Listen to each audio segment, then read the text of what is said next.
Welcome back to the John Frederick Show, Common Sense for the Commonwealth, where we're broadcasting from the nation's capital and covering Baltimore, Washington, D.C., and Virginia like the dew. Thanks for joining us today. Common Sense News Time, 7:12 with us. Corey Stewart, he is the chairman of the County Board of Supervisors of Prince William County. He's also a leading Republican candidate for lieutenant governor, trying to win that nomination. That'll be decided in a Republican caucus, a convention, if you will, on May 18th in Richmond, where you have to register as a delegate at a mass meeting in your county or municipality, and then get the credentials to attend the convention in Richmond to vote for the candidate of your choice, who will be the nominee for the Republicans on the lieutenant governor's side. Great to have you with us, Corey, today, especially after President Obama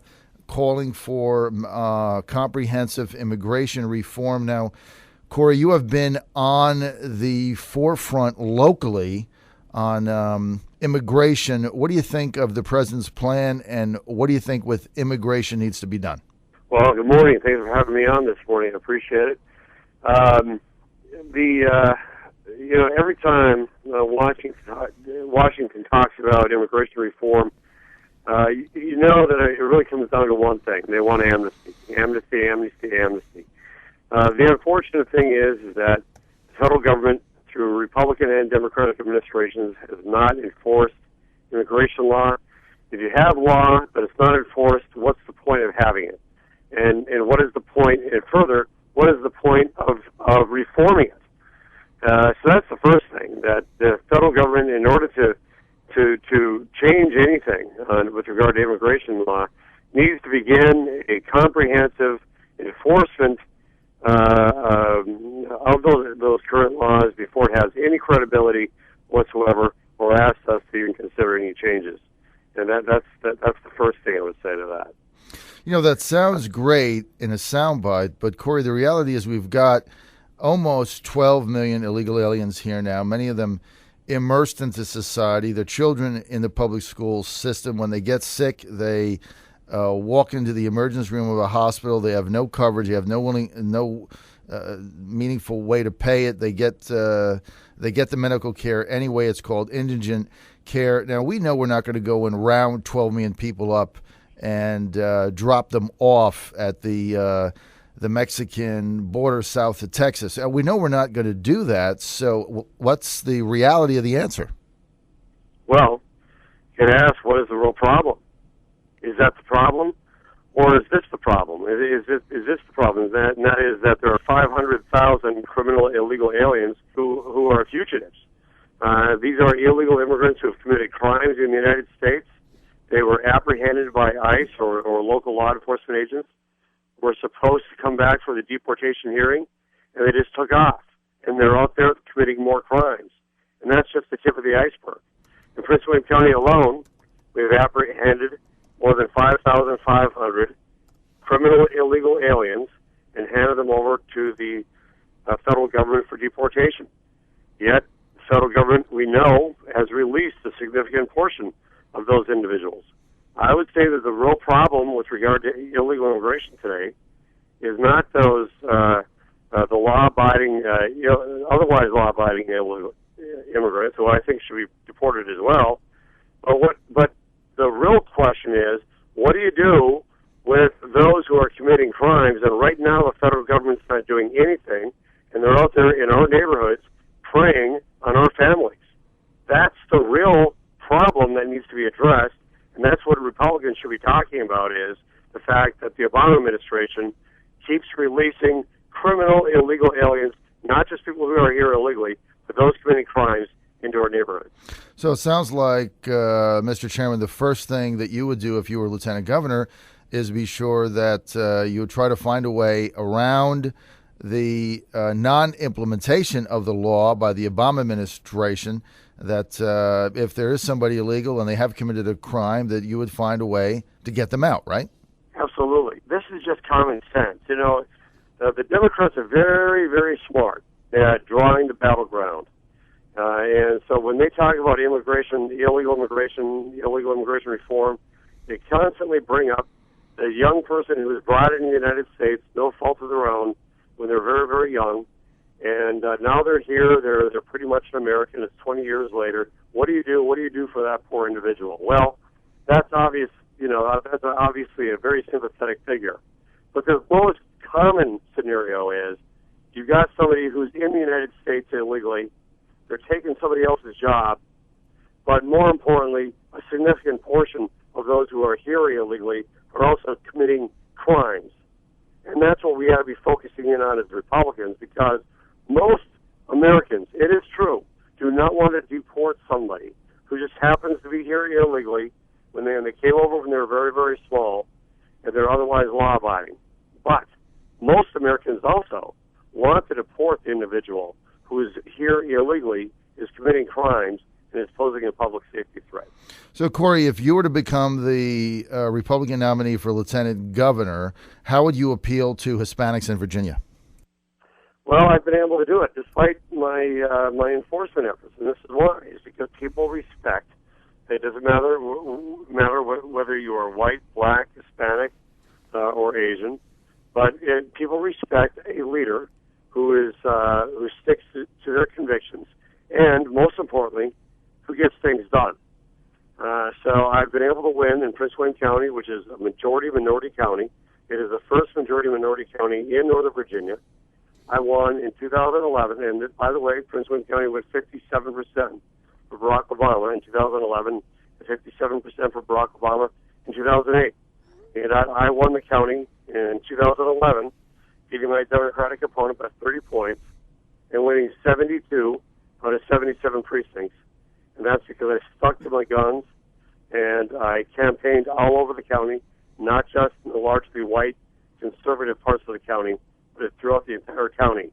And I was able to win a majority of the minority vote, and that's what, I don't break it down between African Americans and Latinos and Asians. I don't think I don't look at it that way. But I do make sure that I campaign all over the county and not just in the white parts of the county. Okay, Corey, if we can go to Lieutenant Governor nomination politics for a second. One of your opponents, Jeannemarie Davis, on a website, Not Larry Sabato, this week by our friend Ben Tribbett, and then picked up in some other conservative media outlets. Jeannemarie Davis, former senator, has come under criticism for a memo, I guess, that was sent out by one of her surrogates, Savannah Hinton, basically saying that if you want to get engaged for a young Republican to get to the convention, she was offering $2 or $8 to get involved.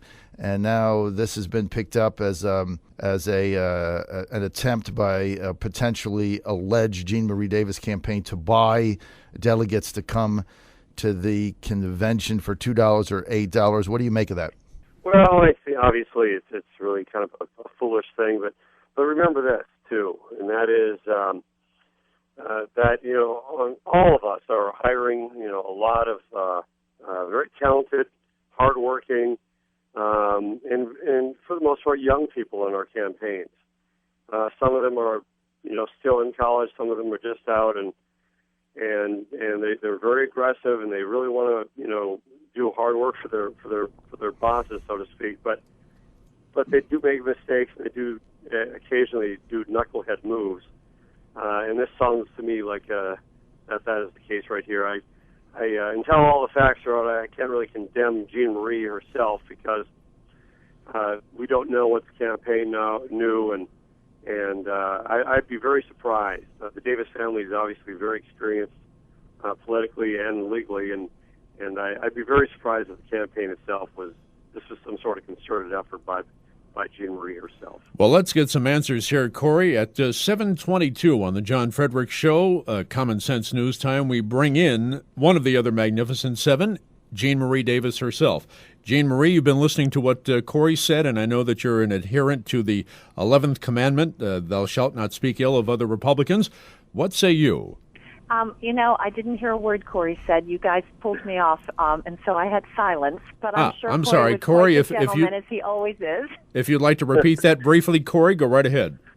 Sure. Yeah. What I said is that all of us have very hardworking, driven, sometimes overzealous campaign workers, and they're young usually, and sometimes they do knucklehead moves that aren't so smart. And I thought we need to get the facts straight before we condemn your campaign or any other candidate for that matter. So, Jeannemarie, let's go right to the facts. This thing has been picked up by Savannah Hinton. Let me just ask you straight up, were you at all involved in any campaign, any effort to buy delegates, buy their votes to attend the convention? No, and Corey, I appreciate your comments because that's exactly what happened. Only in this case, it wasn't a young person. It was a 70-year-old woman. And poor Savannah just inaccurately phrased the request that she sent out. First of all, she was not authorized to send an email out, and I know that she's been contacted, and she has, said just that. She feels badly about what she did, and I feel very sorry for her. She did tender her resignation, and she's no longer working with the campaign. But Corey's exactly right. She was overzealous. She typed out this email and sent it off without reading it to make sure that it accurately depicted what the campaign was attempting to do, which was just to hire college students to join our staff.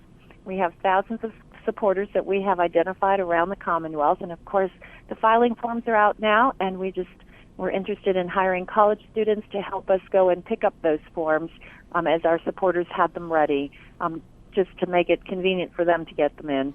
And as we continue with Jeannemarie Davis, one of the Magnificent Seven, we thank Corey Stewart, the chairman of the Prince William County Board of Supervisors. Corey, thank you for the time. Thanks a lot. All right. And we continue now. John with Jeannemarie Davis. Hey, Jeannemarie, if you read this email, I'm going to just read you this one segment because I guess I interpret it a little bit differently. It said, and I'm just pulling out one piece, we are very interested in getting the college Republicans at William & Mary College to support Jeannemarie Davis, her. We are willing to pay $2 for every CR to sign up to be a delegate and $8 if they actually attend the convention. I mean, the way I interpreted that when I first saw it is that you were offering, or she was offering college Republicans there a paid fee to go sign people up, which is not the same as buying delegates. You're paying somebody to go, like you would pay somebody to go get signatures. I mean, that's a paid job, right? Yeah, well, our goal is once again to hire college Republicans to help us with the campaign. And I think the way she phrased it, it made it sound like we were going to pay them $7 if they would go to the convention, which does come across as paying for votes.